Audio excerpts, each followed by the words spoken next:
कैसे हो गुरु। आपका हमारे चैनल पे स्वागत है। मेरा नाम हुआ ब्रजेश मेरा नाम अनिकेत हुआ। और हम अपना जर्नी शेयर करने वाले हैं इस चैनल पे, जो कि हमने 1.5-2 सालों से एक्सपीरियंस अपना बैंकिंग के लिए इकट्ठे किए हैं। हमने इस तैयारी लगभग 2023 के एंड में स्टार्ट किया था। तो इफ़ेक्टिव अगर तैयारी की बात करें तो हमारा लगभग 1.5 साल हुआ। हाँ, डेढ़ डेढ़ साल के आसपास हमने लगभग सबके प्री क्वालिफाई किए हैं। आपको बताएं, लगभग सबके मेंस दिए हैं। और जो भी एक्सपीरियंस हमने इन सारे mains, pre, mocks, teacher, tutor, mentor जो भी होता है वो सब हम आज शेयर करने वाले हैं या आने वाले आपको वीडियो में मिलेगा।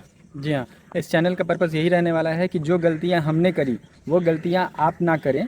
और जो एक अच्छा स्टेप जो हम पिछले दिनों में ले सकते थे जिससे कि हमारा जो जर्नी है वो और ज़्यादा स्मूथ हो सकता था, वो आपको एक रास्ता दिखाएं, तरीका बताएं। तो यही इस चैनल का पर्पस रहने वाला है। और हमने बहुत सारी गलतियां की है, मेनली गलतियां ही की है, जिसकी वजह से अभी तक हमने मेंस नहीं क्लियर किया है। और काफ़ी करीब है हम अपने जर्नी के एंड तक। और जो भी होगा, जैसे हमने शुरुआत में मेंटर्स की गलती की थी, हमने बहुत सारे इधर उधर मेंटर्स देख लिए, बहुत सारे यूट्यूब चैनल देख लिए, बहुत सारे मॉक देख लिए। मॉक की तो आप पूछे ही नहीं, लगभग सारे मॉक ही देख लिए। ये जो होता है master of all jack of none, वो वाली बात हमने कर दी। हमने सब कुछ एक तरह से एक्सपीरियंस कर लिया। उसके थ्रू हम बताएंगे कि हमने क्या गलती की, क्या सही की, क्या आपको करना चाहिए, क्या नहीं करना चाहिए, और मेनली जो इम्पोर्टेंट होता है क्या नहीं करना चाहिए। क्योंकि बैंकिंग एग्जामिनेशन में है कि आपको मालूम होना चाहिए कि कौन सा क्वेश्चन नहीं करना चाहिए। करना तो सबको मालूम होता है, नहीं करना चाहिए वो सबसे ज़्यादा इम्पोर्टेंट होता है। तो ये तो रहेगा हमारे चैनल का फ्लो, लेकिन अगर बात करें कि आज के इस वीडियो का क्या पर्पस है तो वो ये रहेगा कि कैसे हम एक बेटर टीचर को सिलेक्ट कर पाएँ, स्पेशली हमारे लेवल के अकॉर्डिंग। क्योंकि जब टीचर सिलेक्शन की बात आती है तो हमारा खुद का लेवल बहुत ज़्यादा मैटर करता है। क्योंकि अगर हम ऐसे टीचर को सेलेक्ट कर ले जो कि प्रो लेवल के स्टूडेंट्स के लिए हैं, तो थोड़ा हमारे बेसिक्स को क्लियर करने में मे बी हमें दिक्कत हो वहाँ पे। और यदि हमारा लेवल अच्छा है फिर भी हम अगर ऐसे टीचर को सेलेक्ट करें जो बेसिक्स पे ज़्यादा काम करते हैं तो शायद हमें थोड़ा और समय लग जाता है। तो ऐसे में इम्पॉर्टेंट हो जाता है कि हम एक सही टीचर का चुनाव करें। तो उसी के लिए हम आज इस वीडियो में जुड़े हैं और आपको बताएंगे कि किस तरह से आप एक सही टीचर का चुनाव कर सकते हैं।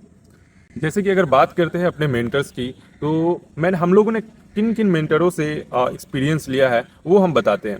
शुरुआती में अन अकेडमी था, सबसे ज़्यादा हाइप में वही था, हमने वहाँ पे घुस गया। फिर उसके बाद एक यस ऑफिसर करके आया, हमने वहाँ पे घुस गया।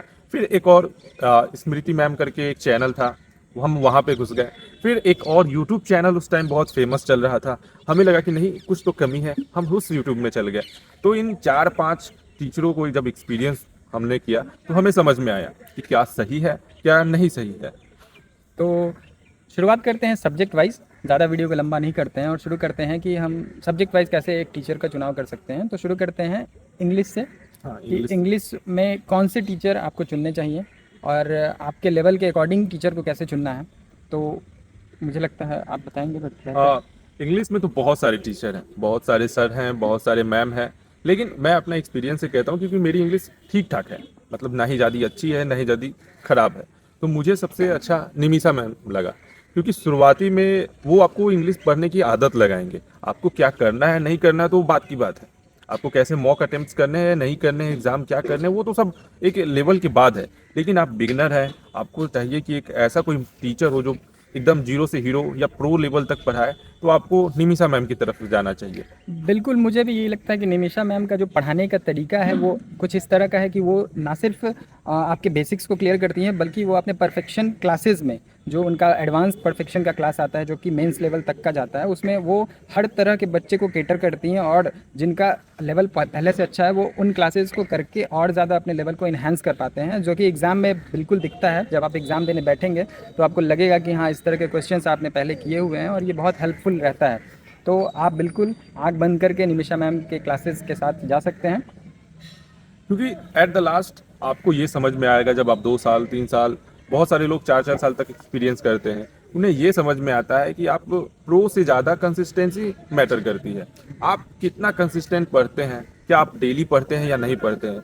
जिस वजह से मुझे निमिषा मैम बहुत ही ज़्यादा पसंद है, क्योंकि उनका जो कंटेंट है वो एक लेवल पे चलता है। और दूसरा चीज़, वो ज़्यादा फालतू की बातें नहीं करती हैं। हम देखते हैं कि बहुत सारे टीचर्स इंग्लिश के ऐसे भी हैं यूट्यूब पे जिनका कंटेंट नो डाउट अच्छा है, पर जब वो फालतू की बातें, इधर उधर की बातें ज़्यादा करने लगते हैं तो हमारा जो मेन फोकस होता है वो डिस्ट्रैक्ट हो जाता है, और हमें जो क्वालिटी चीज़ें मिल सकती थी उस टाइम फ्रेम में वो नहीं मिल पाती हैं, जो कि निमिषा मैम की क्लासेस में आपको ऐसा बिल्कुल नहीं देखने को मिलेगा। वो बिल्कुल अपने समय अनुसार टाइमली एक निर्धारित समय में सही कंटेंट प्रोवाइड करती हैं, जो कि हमें चाहिए। और सबसे ज़्यादा इंपॉर्टेंट बता रहा हूँ कि बाकी सब टीचर जो भी अपना कंटेंट लाते हैं वो नोटिफिकेशन के हिसाब से लाते हैं। अगर आज पीओ का आ गया तो वो कल से पीओ के लेवल का पढ़ाने लगे, कल अगर कोई इंश्योरेंस का आ गया तो कल से वो इंश्योरेंस पढ़ाते हैं, या फिर कोई क्लर्क लेवल का आ गया तो अपना लेवल एकदम डाउन कर लेंगे। लेकिन उनमें ऐसा बात नहीं है। उनका सबसे खास बात है कि जो अपना लेवल है वो हमेशा मेंटेन करेंगे। अगर आप उनके एडवांस लेवल में पढ़ रहे हो तो एक एडवांस का लेवल मेंटेन रहता है, अगर आप उनके प्री लेवल में पढ़ रहे हो तो वो एकदम बेसिक रहता है, जो भी आपको प्री में रिक्वायर्ड हो। अगर उनका एडवांस है तो वो आपको मेंस के लिए पढ़ाते हैं, तो वो हमेशा से अपना लेवल कंटेंट एक मेंटेन करके चलते हैं, ना ही उनका फ्लक्चुएशन रहेगा। तो ये तो इंग्लिश की बात हो गई। अब बात करते हैं कि मैथ्स की। तो मैथ्स एक ऐसा सब्जेक्ट है जो कि स्टूडेंट्स पे बहुत ज़्यादा डिपेंड करता है। अगर हम देखें, अगर मॉक्स की बात करें, जो मॉक्स हमने दिए हैं, तो उसमें ऐसा मैथ्स वीक है, जिनको मैथ्स से शुरू से डर लगता आ रहा है और उनका बेसिक्स मैथ्स में बिल्कुल कमज़ोर है। तो हमने जैसा आशीष अरोड़ा सर को फॉलो किया, उनका तरह पढ़ाने का जो तरीका रहा, जो हमें बहुत ज़्यादा पसंद आया, वो था कि शुरुआत में जैसे ही उनके क्लासेस आप लेंगे तो वो बिल्कुल बेसिक से स्टार्ट करते हैं और ज़ीरो से लेके आपको एक हाई एंड तक ले जाते हैं। ऐसा भी नहीं है कि उनके क्लासेस को आप करेंगे तो आपको ऐसा लगे कि हाँ क्लर्क तक आप तैयार हो गए हैं, मेंस के लिए अलग से करना पड़े या फिर पीओ के लिए अलग से करना पड़े। नहीं, वो आपको शुरू से स्टार्ट करेंगे और आपको वहाँ पे ले जाके छोड़ेंगे जहाँ के बाद आपको कुछ और पढ़ने की आवश्यकता नहीं होगी, बशर्ते आप अच्छे से उनके पूरे क्लासेस को किए हों, उन्होंने जो जो चीज़ें बताई हों करने के लिए वो आपने डेडिकेशन से किया हो। तो बिल्कुल आप आशीष अरोड़ा सर के साथ बिल्कुल आंख बंद करके जा सकते हैं। कोई ज़्यादा आपको रिसर्च वगैरह करने की आवश्यकता नहीं है, आप बिल्कुल उनको फॉलो कर सकते हैं। क्वांट में हम अपना एक्सपीरियंस बताएं तो क्वांट में होता था कि जब हम प्री का एग्ज़ाम देने जाते थे तो उनमें क्वेश्चन अटेम्प्ट नहीं होता था। तो हम लोग सोचते थे कि हमारे ट्यूटर में ही कोई गलत है, कि हम कभी इनके पास कभी उनके पास, स्पेशली हम लोग क्वांट में करते थे। कभी एक महीना इन चैनलों के पास पढ़ लिए, कभी एक महीना उन चैनलों के पास पढ़ लिए, लेकिन इन सब के बीच हम आशीष अरोड़ा को शुरू से ही फॉलो करते थे। हम जब अन अकेडमी में जुड़े थे और उनके बाद वो बंद टूट भी गया था, उन लोगों का कुछ इंटरनल डिस्प्यूट हो गया था, तो वहीं से हम लोग आशीष अरोड़ा का फॉलो करते थे। तो उनसे हमें ये मालूम चला कि हम इधर उधर तो बहुत जगह कर सकते हैं, लेकिन उनसे कुछ भी फ़ायदा नहीं होने वाला है। उनका था कि आप पहले एक बार एक्सपीरियंस ले, एक बार अपना सिलेबस कंप्लीट करें, उसके बाद आप अपना मॉक के पीछे भागे। ये चीज़ उनमें बहुत ही सही लगा। और दूसरा चीज़ मुझे उनके क्लासेस में अच्छा लगता है कि वो जो कंटेंट प्रोवाइड करते हैं, अपार्ट फ्रॉम क्लासेस के अलावा जो कंटेंट वो प्रोवाइड करते हैं प्रैक्टिस के लिए, वो इतना ज़्यादा होता है कि आप उसको 2 बार पीओ निकाल लें, ऐसा उनका इतना ज़्यादा कंटेंट उनका होता है। आपको उनका क्लास लेने के बाद और उनका जो टेलीग्राम पे चैनल है उस पर अगर जुड़ जाते हैं तो आपको कंटेंट के लिए कहीं इधर उधर भटकने की ज़रूरत नहीं है, और ना ही आपको ऐसे कंटेंट वहाँ पे मिलेंगे जो कि एग्ज़ाम इररिलेवेंट हो। वो बिल्कुल एग्ज़ाम्स के से रिलेवेंट होते हैं, एग्ज़ाम ओरिएंटेड होते हैं और क्वालिटी कंटेंट होते हैं। वो हमेशा अपने कंटेंट को अपग्रेड करते रहते हैं और इस पर वो बहुत अच्छा इन्वेस्टमेंट भी करते हैं, जैसे उनके कंटेंट से बिल्कुल ऐसा दिखता भी है। तो कंटेंट के मामले में भी आपको बिल्कुल सोचने की आवश्यकता नहीं पड़ेगी। एक बार अगर आप आशीष अरोड़ा सर के क्लास से जुड़ते हैं, एक लाइन में अगर आशीष अरोड़ा सर को मैं डिफाइन करना चाहूँ तो टीचर तो बहुत सारे हैं, मेंटर्स तो बहुत सारे हैं, बस गुरु एक है पूरे बैंकिंग इंडस्ट्री में। क्योंकि उनका एक चीज़ मैंने देखा है कि जो वो अपना पेड कोर्स में एडवांस लेवल में जो पढ़ाते हैं वो सेम चीज़ यूट्यूब पे लाते हैं। और यूट्यूब पे भी लाने पे कभी ये नहीं कहते हैं कि ये मैंने पेड में पढ़ाया तुमको फ्री में दे रहा हूँ, बच्चों ले लो, ये ऐसा कुछ भी नहीं। एक भी वो क्लिक बेट या फिर वो नेगेटिविटी एक भी नहीं। मतलब एक होता है ना कि कोई आदमी आके मतलब अपने मेहनत बेचे तो एक बार अपना खुद के लिए डिमांड कर ले, वैसा कभी भी नहीं दिखता है उनको। और ये चीज़ मुझे बहुत ज़्यादा सही लगता है, क्योंकि कोई भी एक आदमी ऑथेंटिक हो, पूरा मतलब अच्छा हो, वो ये दर्शाता है उनका। बिल्कुल। और उनके चैनल को देख के एक ये भी चीज़ समझ में आती है कि जो चीज़ आप डिज़र्व करते हैं उसके लिए आपको चिल्लाने की आवश्यकता नहीं है। बस आप शांति से अपना काम करते रहें, निस्वार्थ होकर काम करते रहें, तो बिल्कुल आपको रिटर्न में आपके एवज का मिल ही जाता है और उनको ऐसा मिलता है, उनको बोलने की आवश्यकता नहीं पड़ती है। और एक सही टीचर का यही पैमाना होना चाहिए कि वो क्वालिटी पे काम करे, ना कि बच्चों को अपने तरफ जोड़ने के लिए क्लिकबेट करे, ये वो बहुत सारी चीज़ें जो होती हैं वो यूट्यूब पे जो आजकल हो रही हैं। तो बिल्कुल हम लोग कभी भी नहीं कहते हैं कि उन सर का जाके आप कंटेंट ले ले या फिर कोर्स ले ले या पेड ले ले। यहाँ तक ये कह रहे हैं कि आशीष अरोड़ा का सर का यूट्यूब और टेलीग्राम ही काफ़ी है आपके बहुत सारे एग्जाम को क्लियर करने के लिए, अगर आप Of course. सही तरीके से उनको देखें तब। अगर अब बिल्कुल अगर आप क्लर्क के एग्जाम्स की बात कर रहे हैं तो 90% आपका काम उनके यूट्यूब और टेलीग्राम के चैनल से ही हो जाएगा, क्योंकि यूट्यूब पे वो इतना ज़्यादा कंटेंट प्रोवाइड कर देते हैं कि फिर वो ज़्यादा आपको बहुत ज़्यादा, क्योंकि क्लर्क में क्या है, बहुत ज़्यादा हाई लेवल नहीं है, मेंस में भी अगर देखें तो बहुत ज़्यादा हाई लेवल नहीं है, उस लेवल का वो ऑलरेडी प्रोवाइड करते हैं। लेकिन हाँ, एक पेड क्लासेस का फ़ायदा ये होता है कि आपको ऑर्गेनाइज्ड वे में आपको मिल जाता है, आप टीचर से हमेशा जुड़े रहते हैं, तो ये एक फ़ायदा ज़रूर देता है पेड क्लासेस। और तो बात करते हैं रीजनिंग की। ये एक ऐसा सब्जेक्ट है कि ये 2-3 हिस्सों में डिवाइड है। एक तो सबसे पहले रीजनिंग में पजल, आपको अलग लेवल पे जाना है। दूसरे पास सीआर, क्रिटिकल रीजनिंग, और एक आता है मिक्स, या फिर आप उसको Miscellaneous. अल्फा न्यूमेरिक या फिर क्या कुछ मिसलेनियस भी बोल सकते हैं। ये 3 चीज़ है, और मैंने अभी तक बहुत कम पाया है कि कोई एक टीचर और तीनों चीज़ में उनका अच्छा कमांड हो। ये सबसे बड़ी प्रॉब्लम है रीजनिंग में, कि पूरी बैंकिंग इंडस्ट्री में कोई ऐसा भी नहीं है जो सीआर भी पढ़ा दे और उसका पजल भी बहुत अच्छा हो, वो मिसलेनियस भी बहुत अच्छा पढ़ा रहा हो। ये आपको एडजस्ट करना पड़ेगा। बिल्कुल। और मेरा मानना है कि रीजनिंग में एक पार्ट को छोड़ दें जो कि पजल और सिटिंग मैनेजमेंट है, तो बाकी का जो मिसलेनियस है, मिसलेनियस ऐसा है जो जिसको करने के लिए आपको 20 से 25 दिन, बहुत ज़्यादा अगर खींच रहा हूँ तो भी ज़्यादा, उससे ज़्यादा नहीं लगने वाला है। 20 से 25 दिन में आप एक प्रो लेवल के रीजनिंग के स्टूडेंट बन सकते हैं, अगर हम सिटिंग मैनेजमेंट और पजल को छोड़ दे तो आपको अगर रीजनिंग में अच्छा टीचर ढूंढना है तो आप देखिए कि आपका पजल कौन से ऐसे टीचर हैं जिनसे आपका पजल अच्छे से समझ में आ रहा हो, पजल आपका इंप्रूव हो रहा हो। मिसलेनियस के चक्कर में आप ज़्यादा शुरुआत में ना पड़ें। मिसलेनियस जो है वो एक फिक्स पोर्शन है जो कि आपको थोड़ा सा पढ़ के दे देगा, लेकिन एग्जाम को क्वालिफाई करने के लिए आपको पजल्स ही हेल्प करेंगे, उसके बिना एग्जाम क्वालिफाई नहीं हो सकता है। अब तक तो आप समझ ही गए होंगे कि रीजनिंग में कोई एक टीचर का हम लोग नाम लेने वाले हैं नहीं, तो यहाँ पे मिनिमम 2 टीचर्स आने ही आने वाले हैं। तो सबसे पहले मैं बात करता हूँ पजल के लिए। पजल के लिए मेरे हिसाब से अंकुश लांबा से बेटर कोई भी नहीं हो सकता है। बिल्कुल, मुझे भी यही लगता है। मैंने भी जब स्टार्ट किया था तो मैंने बहुत सारे टीचर्स को ट्राई किया था। मुझे लगता था कि बाकी टीचर्स का जो पढ़ाने का तरीका या फिर वो जो जिस तरीके से सॉल्व करवाते थे वो मेरे से सॉल्व हो भी जाता था और मुझे वही ज़्यादा अच्छा भी लगता था। अंकुश लांबा की बात करें तो उनका ऐसा था कि उनका पजल का जो तरीका है वो शुरुआत में आपको डिफिकल्ट लगेगा, लेकिन एक बार जब आप उनके तरीकों को सीख जाएंगे फिर पजल आपके लिए बिल्कुल हलवा हो जाएगा। फिर उसके बाद अगर कुछ बचेगा आपको करने के लिए तो वो बचेगा प्रैक्टिस। उसके बाद कॉन्सेप्ट जो है वो आपका बहुत बढ़िया हो जाएगा, बस आपको प्रैक्टिस करते रहना है। फिर पजल के लिए आपको किसी का हाथ नहीं पकड़ने की आवश्यकता पड़ेगी। शुरुआत में उनका थ्रेड मेथड या कोई भी मेंस का पजल, ये थोड़ा सा डिफिकल्ट लेवल पे वो चला ही जाता है। उनमें सर की भी गलती नहीं है, सिलेबस ही ऐसा डिमांड कर रहा है कि आपको डिफिकल्ट लेवल पे चला ही जाता है। और अब बात करें सीआर की, क्रिटिकल रीजनिंग, वो स्लाइटली डिफिकल्ट हो सकता है। और मुझे लगता है कि क्रिटिकल रीजनिंग ऐसा सब्जेक्ट है जो कि आप टीचर स्पेसिफिक होकर सोचना थोड़ा मुश्किल रहता है। जैसे कि अगर आपको पजल अंकुश लांबा सर से अच्छा लगता है, आपको पढ़ने के बाद आपका कमांड हो गया, तो ज़रूरी नहीं है कि वो आपको क्रिटिकल रीजनिंग भी उतने ही अच्छे से बता पाएँ। इसका ये बात तब समझ में आती है जब आप बैंकिंग में थोड़ा सा घुस जाते हैं, 1-2 एग्ज़ाम दे लेते हैं, तो आपके दिमाग में ये एक हवा सा बन जाता है कि क्रिटिकल रीजनिंग बहुत मुश्किल है, उसको नहीं अटेम्प्ट करना है। टीचर्स भी वैसा ही करते हैं। अगर हम अंकुश लांबा की बात करें तो वो भी शुरुआत में ऐसा ही कहते हैं कि क्रिटिकल रीजनिंग के पीछे ज़्यादा नहीं पढ़ो, लेकिन हमारा एक्सपीरियंस यही कहता है कि क्रिटिकल रीजनिंग एक ऐसा टॉपिक है जो कि आपके पजल का सब्सटीट्यूट बन सकता है फॉर क्लरिकल मेंस एग्जाम्स। बिल्कुल, बहुत सारे बच्चे ऐसे होते हैं जो क्रिटिकल को छोड़ देते हैं, लेकिन जो बच्चे जिनका पजल उस लेवल का नहीं तैयार हो पाया है वो कम समय में क्रिटिकल रीजनिंग को इतना तैयार कर सकते हैं जिससे कि वो उन बच्चों को टक्कर दे सकें जो पजल में प्रो हो चुके हैं। तो क्रिटिकल रीजनिंग को बिल्कुल हल्के में नहीं लेना चाहिए, उसको अच्छे से प्रिपेयर करना चाहिए, एक अच्छे टीचर को फॉलो करके प्रिपेयर करना चाहिए। और मैं आपको जेन्युइन बात बता दूं तो यूट्यूब पे अभी के लिए ऐसे कोई टीचर नहीं है जो क्रिटिकल रीजनिंग को उस लेवल से तैयार करा सके आपका, जो कि एग्जाम में आपके लिए बेनिफिशियल रहे। शुरुआत में हमने भी यूट्यूब से ही क्रिटिकल रीजनिंग पढ़ा, एंड एक्सपीरियंस किया कि सब बस छोटे छोटे क्वेश्चन लाते हैं, ना उसका ना ही उसका कोई बेस दिखाते हैं, ना ही उसका कोई कॉन्सेप्ट समझाते हैं, और बस बता देते हैं कि आंसर ये है, यही होना चाहिए।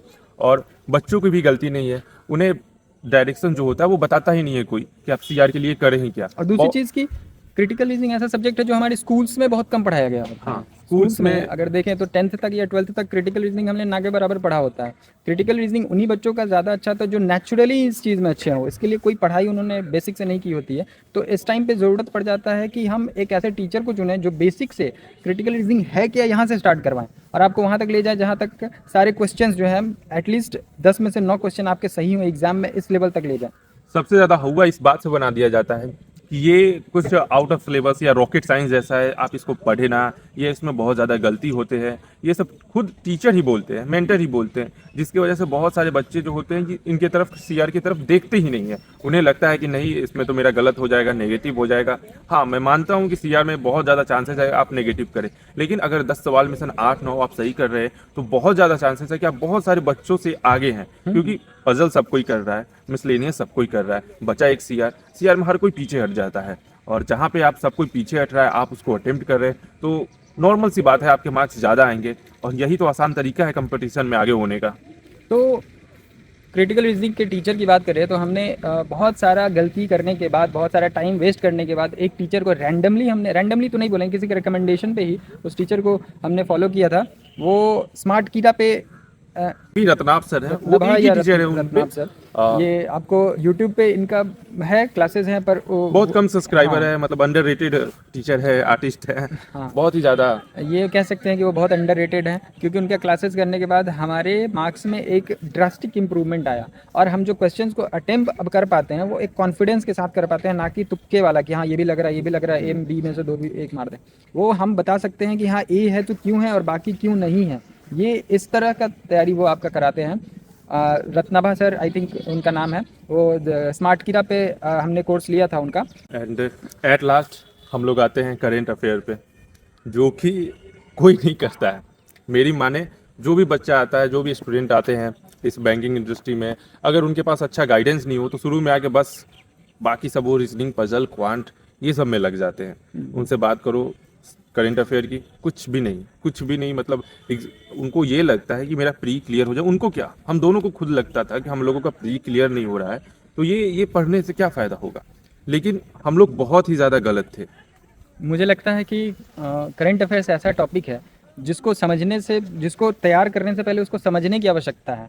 तो जब हम शुरुआत में करंट अफेयर्स को कर रहे होते हैं तो हमारा पर्पज़ ये नहीं होना चाहिए कि हम करंट अफेयर्स में बिल्कुल एग्ज़ाम लेवल तैयारी कर रहे हैं। शुरुआत में आप बस करके आपको पता लगेगा कि करंट अफेयर्स में क्या करना होता है, वो है क्या चीज़, आखिर एग्ज़ाम क्या डिमांड करता है उसमें से, और फिर आप उसमें से समझ पाएंगे कि आपको कैसे करना है।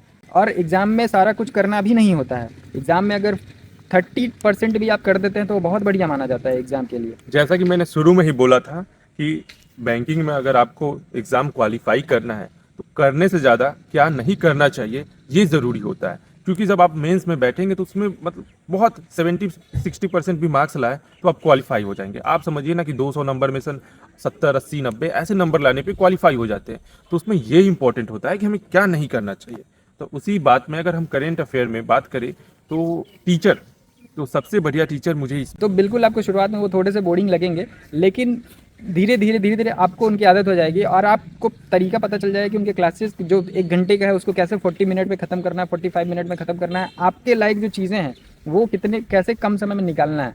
तो आप ज़्यादा टीचर्स को ना फॉलो करते हुए मैं बताऊंगा आप कपिल काठपाल, जिनका यूट्यूब पे चैनल है स्टडी नीति, शायद उनका एप्लीकेशन भी है, उनको फॉलो कर सकते हैं। शुरुआत में आप बोर होंगे, मुझे पता है, हम भी हुए थे, लेकिन आप उस बोरियत को थोड़ा सा इग्नोर करें, थोड़ा सा उनके एक्सपीरियंसेस जो वो शेयर करते हैं उसमें थोड़ा घुले मिले, उनको समझे।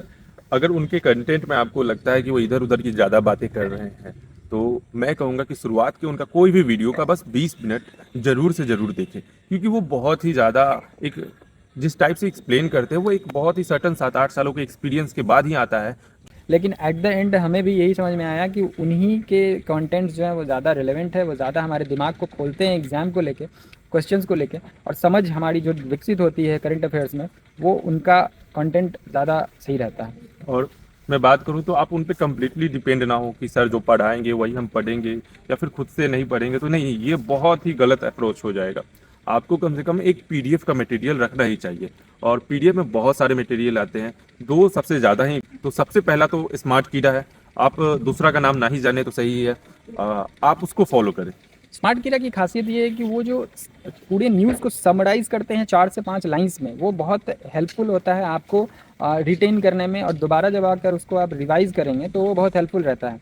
तो बिल्कुल स्मार्ट कीड़ा का जो कंटेंट है एक बार आप उसको देखें, अगर आपको कहीं टेलीग्राम वगैरह से मिले तो उसको एक बार 1-2 दिन का आप पढ़ के देखें, समझ में आएगा आपको कि कैसे वो हेल्पफुल रहता है। फिर जाए एट द लास्ट टीचर 19-20 होते ही हैं। अगर किसी का सिलेक्शन नहीं हो रहा है तो कम्प्लीटली स्टूडेंट में आ ही जाता है कि आप ही पे कुछ फॉल्ट है। उसी तरह करेंट अफेयर है, अगर आप शुरू कर रहे हैं तो मिनिमम लगातार 4 महीने 5 महीने फॉलो करें ही, डेली पढ़ें ही। क्योंकि हम दोनों खुद ही जब शुरू में पढ़ते थे तो 1 महीना एग्जाम से पहले पढ़े, उससे पहले एग्जाम के 1 वीक पहले हम लोग मंथली कंप्लीट मारे जा रहे हैं, इस मंथ का उस मंथ का। मालूम चलता है कि 2 मंथ पढ़े तो पिछला 2 मंथ का भूल भी गए। तो ये गलती ना करें बिल्कुल। जी हाँ, बिल्कुल करें। एट द लास्ट कंक्लूजन हम ये बोलते हैं कि हम लोग करेंट अफेयर पे इतना प्रेशर इसलिए डाल रहे हैं क्योंकि इसमें अच्छे अच्छे बच्चे 5 नंबर 6 नंबर 7 नंबर ही लाते हैं। अगर आपको कोई वे आसान करना है या उन लोगों से आगे निकलना है तो सबसे आसान वे है जहाँ पे लोग 5 नंबर 6 नंबर ला रहे हैं वहाँ पे आप 10 नंबर 15 नंबर लाए, जिस वजह से आप कट ऑफ के बहुत ही करीब पहुँच जाएंगे। और ये आसान भी है और मुश्किल भी है। आसान उनके लिए हो जाता है जो डेली इसको फॉलो करते हैं, डेली करते हैं, और मुश्किल उनके लिए हो जाता है जो एट द एंड प्री के रिजल्ट के बाद वो स्टार्ट करते हैं, उनके लिए बिल्कुल ये मुश्किल हो जाता है। और ये मुश्किल नहीं, मुझे लगता है ये नामुमकिन सा चीज़ है कि अगर हम 6 महीने की चीज़ को 10 दिन या 15 दिन में करने की कोशिश करें, कर तो आप लेंगे, आप वीडियोज़ कर लेंगे, पूरा मैराथन 24 घंटे का कर लेंगे, लेकिन उसमें से आप जब एग्ज़ाम देने जाओगे तो पता चलेगा आपको कुछ नहीं आ रहा है, आप वही ज़ीरो पे हो जो बिना पढ़े आप देते हो, उतना वैसे भी कर रहे हो। तो ज़रूरी है कि आप शुरुआत से करें, तभी आपके लिए फ़ायदेमंद होगा। और अगली बातें या फिर जो भी एक्सपीरियंस है हम आने वाली वीडियो में आप लोगों के साथ शेयर करते रहेंगे। हमारे चैनल को लाइक एंड सब्सक्राइब कर दें, आपको जो भी वैल्यूएबल कंटेंट है हम प्रोवाइड करते रहेंगे। अगर आपको किसी तरह का एक्सपीरियंस चाहिए या फिर आप कोई भी किसी भी तरह का सवाल पूछना चाहते हैं तो आप ज़रूर कमेंट करके पूछ सकते हैं। फिलहाल हम लोग रिप्लाई करेंगे। तब तक के लिए अलविदा।